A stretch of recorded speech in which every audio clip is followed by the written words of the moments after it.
जब उद्योगपति अर्जुन मल्होत्रा ने कूड़ेदान के पास पड़ी उस महिला को देखा तो उनके पैरों तले जमीन खिसक गई। उन्हें पता चला कि जिस पत्नी पूजा को वे पिछले 7 सालों से मरा हुआ समझ रहे थे वह जिंदा थी। इतना ही नहीं, उसने एक बेटी को भी जन्म दिया था। उधर पास खड़ा छोटा लड़का रोहन भी हैरान था। उसे पहली बार पता चला कि जिस माँ बेटी को वह हमेशा तंग करता था वे कोई और नहीं बल्कि उसकी अपनी माँ और बहन थीं। 7 साल पहले पूजा ने अपने पहले बच्चे को जन्म दिया था, लेकिन जन्म के तुरंत बाद डॉक्टरों ने बताया कि बच्चा बेहद कमजोर है और उसे तुरंत खून चढ़ाने की जरूरत है। संयोग से माँ और बेटे दोनों का ब्लड ग्रुप बेहद दुर्लभ पांडा ब्लड था। अस्पताल में कहीं भी ऐसा खून नहीं मिल रहा था। बच्चे के दादा डॉक्टर महेश मल्होत्रा, जो उसी अस्पताल के निदेशक थे, ने बिना सोचे समझे आदेश दिया कि पूजा का खून निकालकर बच्चे को चढ़ाया जाए। बहुत ज्यादा खून निकल जाने की वजह से पूजा बेहोश हो गई। उसके ससुर पहले से ही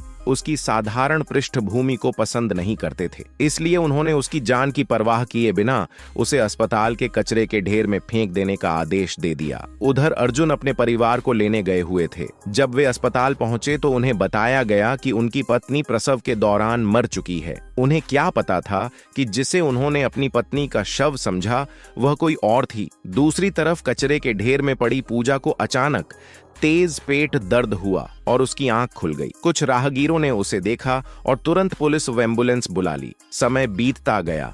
देखते ही देखते 7 साल गुजर गए। अर्जुन अपनी पत्नी की याद में हर दिन तड़पते रहे, जबकि उन्हें यह नहीं पता था कि पूजा जिंदा है और उसने उनकी एक बेटी सिया को जन्म दिया है। उस हादसे के कारण पूजा अपनी याददाश्त खो चुकी थी और बोलने की क्षमता भी चली गई थी। वह कूड़ा बीनकर और छोटी मोटी मेहनत करके अपनी बेटी का पालन पोषण कर रही थी। सिया भी बहुत समझदार थी, पढ़ाई में अव्वल आती थी और कई पुरस्कार जीत चुकी थी। एक दिन स्कूल से खबर आई कि सिया की किसी लड़के से लड़ाई हो गई है। पूजा तुरंत स्कूल पहुंची। वहां पता चला कि सिया ने एक फेंकी हुई बोतल उठा ली थी, जिस बात पर उसकी एक सहपाठी से बहस हो गई। वह लड़का और कोई नहीं बल्कि अर्जुन और पूजा का बेटा रोहन था।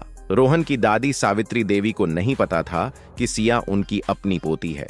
गलती रोहन की होने के बावजूद उन्होंने सिया और पूजा को ही दोषी ठहराया। रोहन, जिसने कभी अपनी माँ का प्यार नहीं देखा था, सिया की कॉपी में उसकी माँ की तारीफ पढ़कर जलने लगा। गुस्से में उसने कहा, अगर तुम्हारी माँ इस स्कूल की इमारत से कूद जाए तो मैं तुम्हें माफ कर दूंगा। अपनी बेटी का भविष्य बचाने के लिए पूजा ने एक पल भी नहीं सोचा और सीधे ऊपर से छलांग लगा दी। सिया रोते हुए माँ के पास दौड़ी। पूजा के सिर से खून बह रहा था। सावित्री देवी और रोहन घबरा गए और तुरंत वहां से चले गए। जब सिया माँ को घर लाई तो पूजा लगातार खून की उल्टियां करने लगी। सिया ने तुरंत एम्बुलेंस बुला ली। डॉक्टरों ने बताया कि पूजा के सिर में पहले से पुरानी गंभीर चोट थी और अब दोबारा चोट लगने से उसकी हालत बेहद नाजुक हो गई है। उन्होंने कहा कि पूरे शहर में केवल अस्पताल के अध्यक्ष डॉक्टर अर्जुन मल्होत्रा ही उनका इलाज कर सकते हैं। सिया को नहीं पता था कि वही व्यक्ति उसका असली पिता है। वह डॉक्टरों से विनती करती रही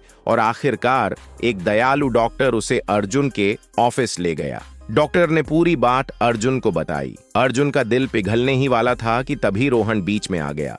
दरअसल रोहन का एक ताबीज खो गया था जिसे उसकी माँ ने उसके लिए छोड़ा था। वह चाहता था कि उसके पिता पहले ताबीज ढूंढें। तभी सिया के गले में पहना हुआ बिल्कुल वैसा ही ताबीज नीचे गिर पड़ा। रोहन ने देखते ही चिल्लाकर कहा, यही मेरा ताबीज है, इसने चुराया है। असल में 7 साल पहले पूजा ने मंदिर से 2 एक जैसे ताबीज लिए थे, एक बेटे के लिए और एक बेटी के लिए। सिया बार बार कहती रही कि यह ताबीज उसकी माँ ने दिया है, लेकिन किसी ने उसकी बात पर विश्वास नहीं किया। अर्जुन ने कहा, अगर अपनी माँ को बचाना चाहती हो तो सच बता दो। माँ की जान बचाने के लिए सिया ने मजबूरी में चोरी का झूठा इल्जाम अपने सिर ले लिया। उसकी विनती सुनकर अर्जुन आखिरकार पूजा को देखने के लिए तैयार हो गए। जब वे माँ बेटी के घर पहुंचे तो वहां चारों तरफ कबाड़ और पुराने सामान पड़े थे। गरीबी साफ दिखाई दे रही थी। अर्जुन गुस्से में बोले, कैसी माँ हो तुम, अपनी बेटी को ऐसी हालत में रखा है। सिया रोते हुए बोली, मेरी माँ ने कूड़ा बीन बीन कर मुझे बड़ा किया है। उन्होंने अपनी मेहनत से मुझे अच्छे स्कूल में पढ़ाया है। मेरी माँ दुनिया की सबसे महान इंसान है। लेकिन अर्जुन अब भी सच्चाई से अनजान थे। उधर सावित्री देवी को घर पहुंचकर पता चला कि रोहन का असली ताबीज तो घर पर ही पड़ा है।